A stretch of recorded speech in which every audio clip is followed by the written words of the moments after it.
Hello guys! Ayan, so may na-discover na naman tayong isang hidden gem dito sa Laguna. Kaya nga, itong mga neighbors / friends natin, mga nagkayayaan ng biglaan. At ito na nga, bumiyahin na kami, kaya samahan nyo kami sa aming travel!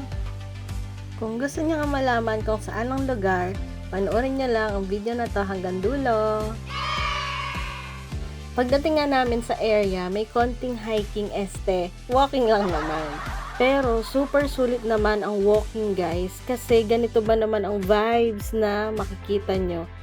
Kaya hindi kayo mabobore. Tapos pagdating namin sa glamping site, merong reception area, sasalubungin kayo ni sir na napaka-accommodating, promise, accommodating silang lahat. At ang unang tanong ay ang breakfast namin for tomorrow. Ito na nga pala yung area sa mga mahilig sa nature vibes. Tamang-tama sa inyo to, kaya try nyo din. At dito, binigay na nga sa amin ng susi ng aming comfort room na pag-iistayan. Masasabi mong cozy at malinis talaga ang room. Sa common CR naman nila, napaka-nature vibe pa din at sobrang linis guys. Tapos, nagpa-provide na sila ng mga shampoo, alcohol, body wash, tsaka ng hand soap. Kaya, hindi ka na mamomroblema if may naiwan ka. Puntahan naman natin ang swimming pool area nila kung saan ine-enjoy na ni Cloud na merong natural flowing water at walang chlorine. Meron silang 3 pool which is the kiddie pool, yung pang-adult pool, at merong mas malalim pa.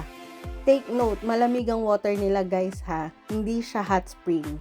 At ano naman ang outing na walang barbecue na may ganitong vibes, di ba? Sa gabi naman guys, ganitong relaxing view ang makikita mo.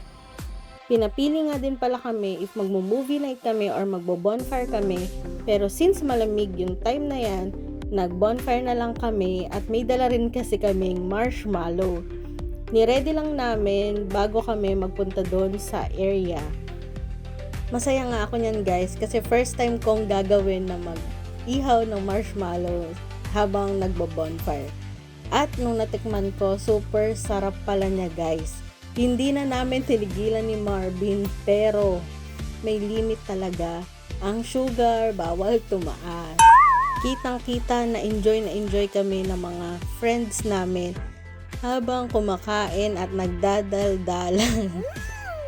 Perks of working from home, kaya mo pa rin mag-travel at ma-enjoy ang mga view na ganito. Wait, there's more! After ng work namin and breakfast, sinama na nga kami ni Sir kung saan niya kami itutour. Yes po, yung package po na binayaran namin ay may kasama siyang tour. Kaya, masasabi mo talaga na super sulit ang bayad nyo. At dito, dinala na nga kami sa pinakaunang farm area. Ayan, napalibutan pa rin ng mga halaman. Plus, yung mga alaga nilang chicken na organic din dahil ang pinapakain like mga dahon din or halaman nila na organic din. Kaya masasabi mong healthy talaga lahat ng kinakain. Meron din silang mga organic pigs. Talagang lahat organic na ito.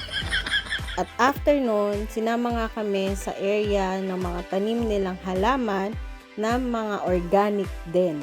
At ayan, may mga pinakita sa aming mga fruits na hindi ko natanda ang tawag. Hindi talaga ako nakikinig. Alam niyo tawag dyan? Ako nakalimutan ko na. Pero lasang lettuce siya. Pinatikim sa amin. Ang ganda ng experience namin dito guys. Hindi lang kami nag-enjoy, natuto pa kami. Ito nga pala ang Gintong Bukid Farm and Leisure sa Nagcarlan, Laguna. Kaya kung gusto nyo ring mag-enjoy or mag-chill or mag-relax lang guys, try nyo na rin dito at ma-experience kung ano ang na-experience namin. See you on our next travel guys. Thank you for watching!